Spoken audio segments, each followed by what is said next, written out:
Now, Yes. this letter that the Attorney General has written to the Auditor-General, I've just read excerpts of it. I'm sure you have seen the full letter. What do you make of it? Yes, I've seen the full letter written by the Attorney General and Minister for Justice to the Auditor-General. I think that the main issue why he wrote the letter is the prior publication of the report before Parliament considers the report. Now, let's look at it from this angle. We have the constitutional provision in Article 187. Article 187 actually established the Auditor General and the Office of the Auditor General. Then Article 187(2), it says that the Auditor General shall audit the public accounts of Ghana. So all accounts that belong to Ghana, the court, the universities, the assemblies, the central government, ministry, department, agencies, public boards, corporations, all of them must be audited by the Auditor General. Then 187(5) says that the Auditor General shall not less than 6 months after the end of the year submit his report to Parliament. And in that report, he must draw the attention of Parliament to any irregularity that he thinks that Parliament needs to talk about or debate further. So let's look at it from the issue about what the Attorney General is complaining about. That is the report of the COVID-19 expenditure. The Auditor General submitted a report to Parliament. So he has fulfilled that provision of the Constitution. It's not violating that provision. He submitted a report to Parliament. In fact, it was made and referred to the Public Accounts Committee yesterday. Now, it is now left for Parliament to debate that report after the Public Accounts Committee has worked on it. Let's look at the Audit Service Act at 584. Section 23 of Act 584 says that as soon as the Auditor General submits the report to the Speaker to be laid in Parliament, he must publish the report. So he decided to publish the report at the website of the Ghana Audit Service. He is fulfilling that provision of Section 23 of Act 584. He's not violating that as well. Whilst I agree with the Attorney General that the report must be debated by Parliament, I also agree with the Auditor General that he is just going in compliance with the law. The Constitution says he must submit the report. He did that. The Constitution says that after submitting the report, publish it. He's done that. What we should look at is the lacuna. The Section 23 of the Audit Service Act should be amended. That after the Auditor General has submitted a report, he should wait until the Public Accounts Committee debate or Parliament debates the report. Then he can publish it. But as it is now, he is right to publish it. The Attorney General is interpreting the law to say that the Auditor General must read the provisions in full, meaning that he should not publish the report until after Parliament has debated the report. Don't forget that the same Section 187(7) gave power to the Auditor General that in the audit of his work, he shall not be subjected to any direction from any authority or any individual. And then 187(7)(b) says that in the performances of his function, he may disallow an expenditure incurred by a public institution and surcharge the authorizing officer of that expenditure.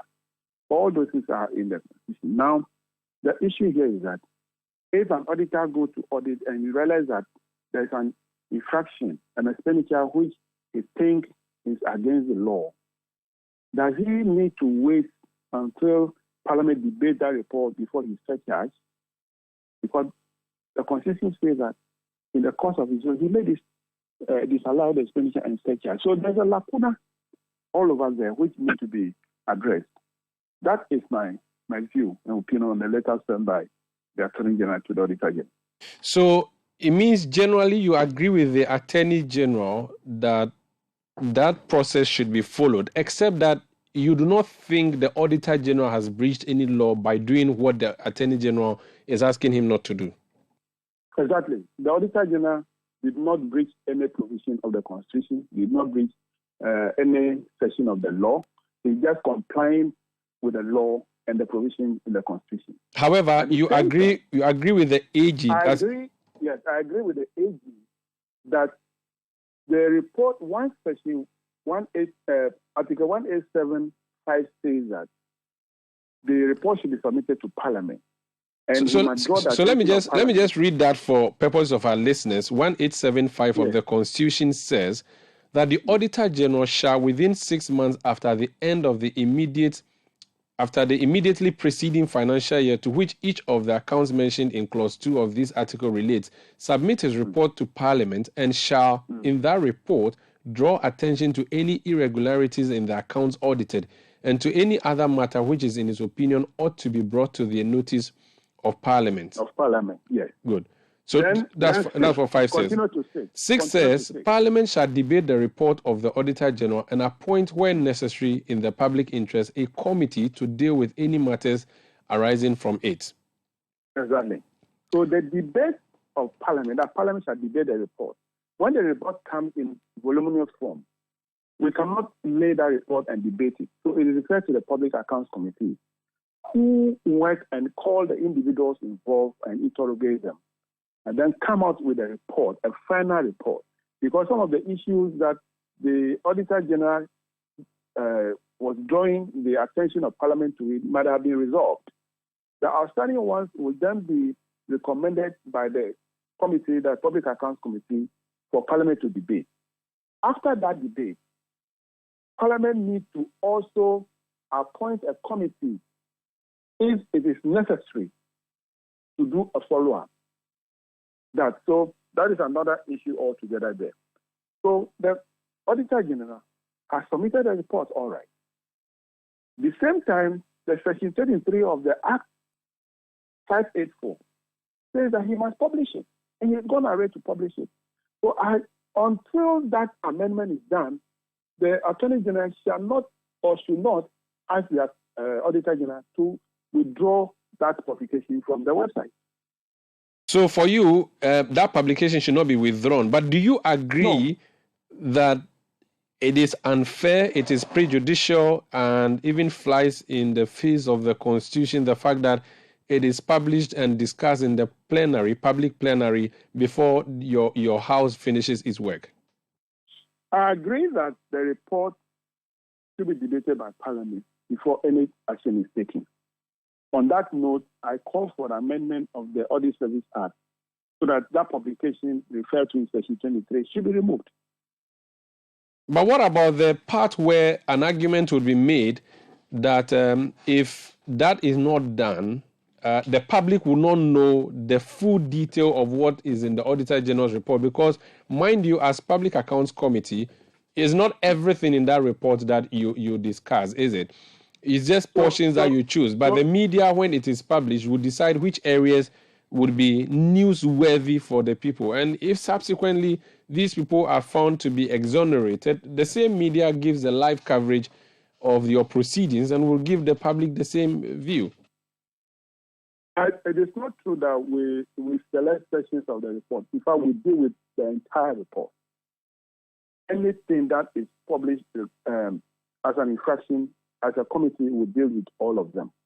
But the removal of the publication, which I'm advocating for, is that publication should be done after the Public Accounts Committee has considered the report, or even during the time that the Public Accounts Committee is considering the report. They can publish it so the public can have access to it and follow the debate or the discussion of the Public Accounts Committee. But as you said, or the Attorney General said, where they publish it and it takes a year or two before the Public Accounts Committee sits on the report, that is where the problem is.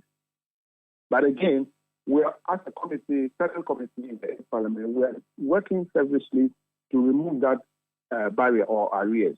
As you are aware, we are currently considering the 2020 report.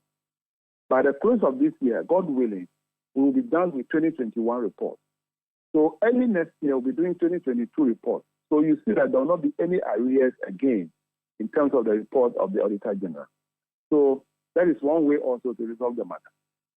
Okay, what about the aspect of disallowance and surcharge? The Attorney General also took issue with that. I don't know if you want to comment on that as well before you leave. You take leave of us. Yes, as I said, it's also constitutional provision. The Auditor General may disallow an expenditure and surcharge an officer who authorized that expenditure. That is what the Constitution says. The Constitution did not say that disallowance or the surcharge should be done after the Parliament debated the report. You see, so there is a gap there. The same Constitution says that when you finish your work, submit the report to Parliament for Parliament to debate. The same Constitution says that as you are doing your work and you have realized that there is an expenditure which is against the law, disallow it and surcharge the officer involved. So why should we say that when the auditor disallows an expenditure, it is against the Constitution? No, or it's against that the Parliament did not look at the report. This is the problem we have. How do we resolve it? The Auditor General is just trying to implement what the Constitution asks him to do. Very well. Thank you so much. So I'm sure this is just the beginning of the debate, but thank you for speaking to us. We'll be discussing this further, and if at any point you want to give an input, we'll be grateful if you could share some with us. However, how is your committee work coming, though? Are you done, or you still have a few more people to hold before your committee? We are done with the MPA report, that is Ministry, Department, and Agencies report, and then the Public Boards, Corporation, and other statutory institutions. We are now doing the report. We are drafting the report. By the middle of April, the committee will be going around the country to look at the 4 other reports for 2020, which is the report for the senior high secondary schools, the report for the District Assembly Common Fund, the report for the District Assembly IGF, and then the report for the technical university. So by the end of first half of this year, we'll be done with the 2020 report, and from the beginning of July, we'll start with the 2021 report. So that's our program for the year. Very well. Thank you so much for speaking to us.